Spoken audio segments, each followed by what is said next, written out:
자, 그러면 우리 최 대표께서 생각하는 가치 투자의 기준은 뭐가 될까요? 뭐 어떤 분은 뭐 PBR이 높은 기업이다, 네. 뭐 여러 가지 있잖아요. 네. 가치 투자를 이제 얘기하시면서 많이들 이제 수단적인 그러니까 방법적인 부분으로 많이 이걸 정의하시는 분들이 있더라고요. 예를 들면 뭐 기독교가 뭐냐 이러면은 그 뭐 주일에 교회 가고 기도하는 거 아니냐라고 얘기하는데 사실 그거는 정의가 아니라 그냥 하나의 이제 그걸 구현하는 방식인 것처럼 그렇죠. 가치 투자도 기본적인 원리는 리스크를 최소화하면서 적정한 수익성을 달성하고 이 적정한 수익성을 장기적으로 만들므로써 끝내는 복리로 하이 리턴을 만드는. 그래서 이제 가치 투자를 정통으로 하는 곳들의 홈페이지를 가보면 다 뭐 로우 리스크, 미디엄 리턴 이제 이런 말들이 있는데 이게 결국 목표이기도 하면서 이걸 구현하는 방식으로 많이들 이제 각종 방식들, 자기만의 방식들을 이제 얘기를 합니다. 그러니까 로우 리스크로 만들기 위해서 뭐 할인된 가격, 엄청나게 할인된 가격에 사야 된다라고 주장하는 사람들도 있고요. 로우 리스크로 만들기 위해서는 예측 가능성을 높여야 된다. 이제 그러기 위해서는 비즈니스의 퀄리티가 높아야 된다. 이렇게 얘기하시는 분들도 있고요. 그리고 뭐 미디엄 리턴 같은 경우에도 뭐 아주 싼 가격에 샀다가 적정한 가격에 그냥 파는 행동을 반복함으로써 미디엄 리턴을 만든다라고 보시는 분들도 있고요. 네. 뭐 좋은 회사들은 드무니까 이런 것들을 오래 보유함으로써 이 자체에서 복리 수익을 만들어내는 게 결국엔 미디엄 리턴 그리고 궁극적으로는 하이 리턴이 되는 거다. 이제 이런 사조에 따라서 이제 똑같이 가치 투자를 한다고는 하지만 어떤 데는 이제 A라는 방식, 어떤 데는 B라는 방식. 이제 그러면서 뭐 PBR을 중요하게 생각하는 거, PR을 중요하게 생각, ROE를 중요하게 생각하는 거, 영업이익률 중요하게 생각하는 거 이렇게 각자 장르들이 이제 나뉘게 되는 거죠. 그리고 이제 그런 모든 것들이 어쨌든 가치 투자일 수 있는 거네요. 네, 그게 결국엔 그 방법이 리스크를 떨어뜨리는 거냐, 그리고 적정한 수익성을 달성할 수 있는 거냐. 예를 들면, 나도 리스크는 싫어요. 그래서 가치 투자를 하고 있습니다. 그래서 예금을 하고 있습니다. 라고 하면 이거는 그렇죠. 로우 리스크, 로우 리턴이기 때문에 가치 투자의 정의에 부합이 되지 않는 그렇죠. 부분인 거죠. 어쨌건 리스크는 적지만 수익률은 기대가 될 수 있어야 되는 거니까. 네, 네. 그러니까 저희가 버핏이나 뭐 로엔 커니프나 이런 데들을 공부한다는 게, 이 사람들은 지금 현재 주어진 방식에서 어떻게 리스크를 낮추는 방식을 잘 사용하고 있나, 그 중에서 우리가 참고할 만한 부분들을 뽑아보자, 이런 식으로 이제 공부가 이루어지는 거거든요. 그러니까 결국에는 리스크를 먼저 생각하고 리스크를 어떻게 떨어뜨릴까를 고민하고 이런 사람들이 가치 투자자지. 오늘은 뭐 어떤 종목이 제일 많이 오를까, 예를 들면 나의 인생을 바꿔줄 만한 대박주. 1년 안에 바꿔줄 만한 대박주는 뭘까, 이런 걸 생각하는 건 리스크를 먼저 고려한 게 아니기 때문에 이런 사람들은 흔히 가치 투자적 접근을 하는 게 아니다라고 저희가 평가를 하는 겁니다. 그렇군요. 그럼 우리 최 대표께서 투자할 기업을 이제 선택하지 않습니까? 네. 선택하는 그 기준은 뭐가 될까요? 결국은 이 주가라고 하는 건 미래의 일을 반영할 수밖에 없고요. 예. 기업 가치라고 하는 것도 이제 과거를 통해서 미래를 보는 거라는 의미에도 결국에는 미래가 중요하다는 의미라서 결국에는 미래의 기업 가치가 늘 만한 기업을 속아내는 게 저는 가장 중요하다라고 봅니다. 그러기 위해서는 예측 가능성이 있어야 됩니다. 그러니까 너무 복잡한 변수들을 갖고 있는 곳은 제가 아무리 똑똑해도 그 변수가 한 곳으로 지점에서 만나는 그런 타이밍을 잡아내기가 매우 어렵습니다. 그게 이루어지지 않을 수도 있고요. 그래서 저는 가급적이면 변수가 좀 적은 종목들을 좋아하고요. 그러니까 좀 단순한 비즈니스를 하는 곳들을 좋아합니다. 일반적인 투자자들이 별로 좋아하지 않는 종목일 수도 있겠네요. 보통은 그런 종목이 다들 이제 알죠. 그러니까 돈을 잘 버는 회사 혹은 뭐 변화에 그렇게 크게 휩쓸려 가지 않는 회사라는 생각은 있지만 또 그만큼 변화가 적기 때문에 뭐 올라봐야 뭐 크게 오르겠어? 개선돼 봐야 뭐 크게 오르겠어? 그치. 이런 이제 약간 회의감을 가지고 있는. 그래서 저희가 사는 종목은 그 시기에 이게 박수를 받아본 기억은 별로 없습니다. 이게 보통은 좀 재미없지 않나? 좀 무겁지 않나? 좀 섹시한 맛은 떨어지는 것 같다, 이런 평가를 많이 들었고요. 이제 저는 오히려 그런 평가를 들으면 마음이 놓입니다. 모두가 다 이거 잘 샀네 하면 좀 불안한. 그만큼 그게 가격에 반영이 되어 있지 않다라는 거거든요. 그렇죠. 아직은 인기가 없는 거니까 네. 먼저 선점을 한 거네요. 그러니까 그 둘 간의 균형을 찾는 겁니다. 그러니까 좋은 비즈니스와 낮은 가격의 균형을 찾는 건데, 뭐 누구나 다 그냥 좋은 비즈니스라고 생각하면은 이제 낮은 가격일 리가 없거든요.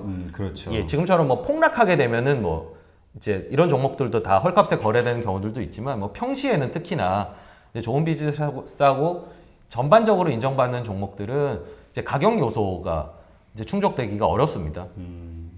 그런 종목들 가운데서 뭐 기억나는 개인적으로 선호했던 어떤 네. 종목 뭐 하나 말씀해 주신다면 어떤 아니면 섹터나 제가 이제 상당히 이제 케이스라고 하면 좀 많은데 네. 요즘은 몇 가지만 더 예, 얘기를 드리면 일단 뭐 좀 아시는 분은 좀 또 저 사례냐 이렇게 얘기를 하시겠지만 이제 저희가 동서라는 종목을 굉장히 오래 보유를 했습니다. 아 그래요? 거의 한 12년, 13년 이렇게 이제 보유를 했었는데 저희가 그때 이 회사를 봤을 때는 성장주였습니다. 그러니까 싸게 거래되는 성장주. 일단 싸게 거래된다는 건 뭐 PR도 낮고 배당 수익률도 높고 그냥 아주 단순한 지표로도 저평가가 돼 있었고요.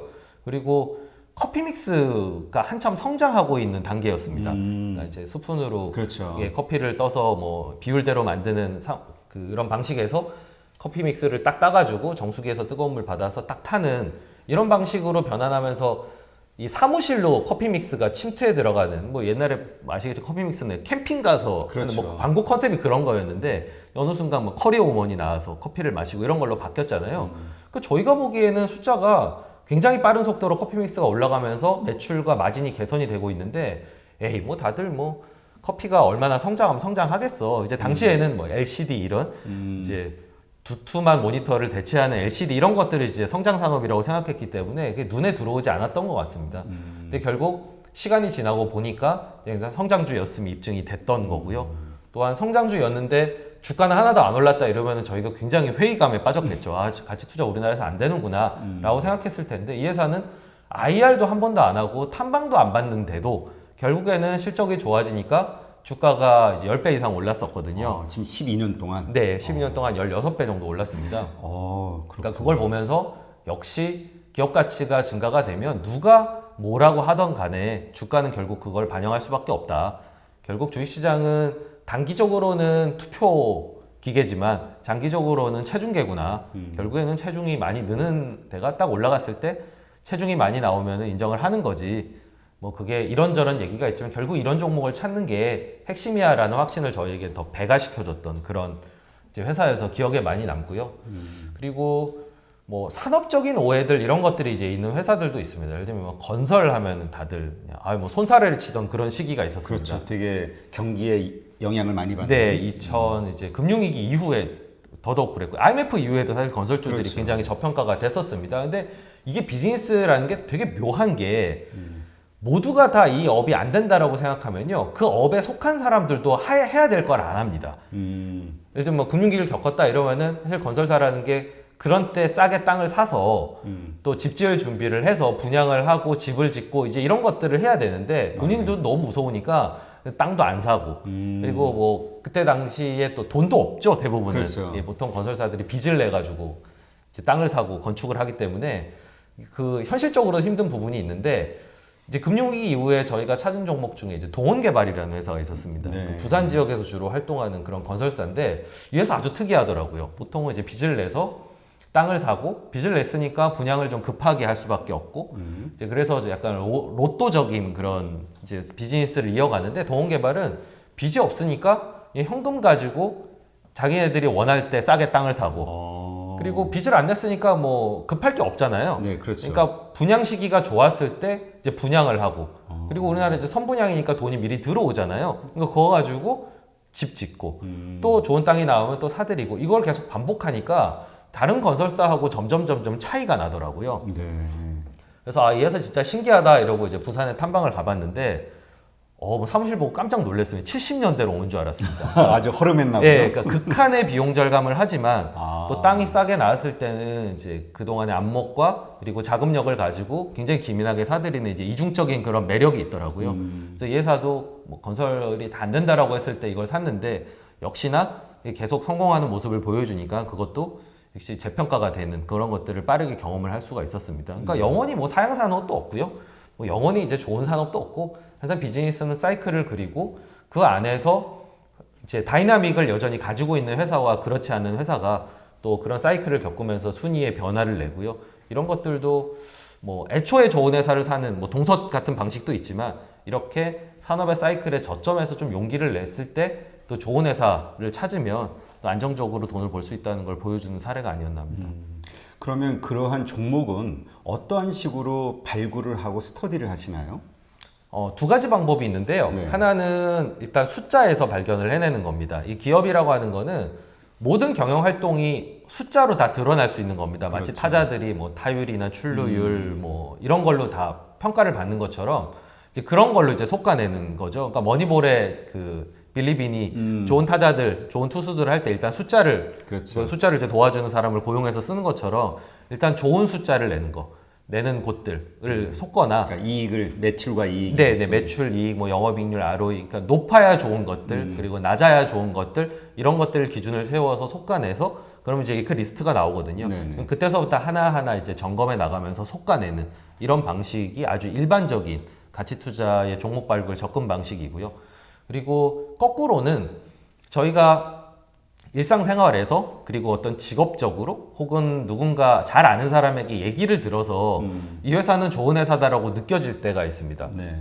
대학교 때 제가 학교 매점에서 이게 쓰레기통을 보니까 2% 부족할 때가 뭐 엄청나게 많이 이제 먹고 마시고 버린 그런 것들이 많이 있더라고요. 네. 그래서 2% 부족할 때가 이제 히트 상품이구나. 이렇게 이제 제가 느끼고 롯데칠성을 보기 시작했던 것처럼 이제 그런 계기들이 있거든요. 그럼 그 얘기를 딱 들었을 때 느껴질 때 이제 반대로 숫자를 검증을 하는 겁니다. 아, 진짜로 이게 내 느낌이 이 숫자로 연결이 되고 있나? 그리고 그 숫자의 이면에는 어떤 방식들이 전개가 되고 있나? 이런 것들을 이제 또 거꾸로 가는 방식이 있어서 결국에는 이제 정량적 방식과 정성적인 방식을 혼합해서 사용하되 순서는 이제 두 가지가 바뀔 수가 있다. 이렇게 이제 보시면 되겠습니다. 그렇군요.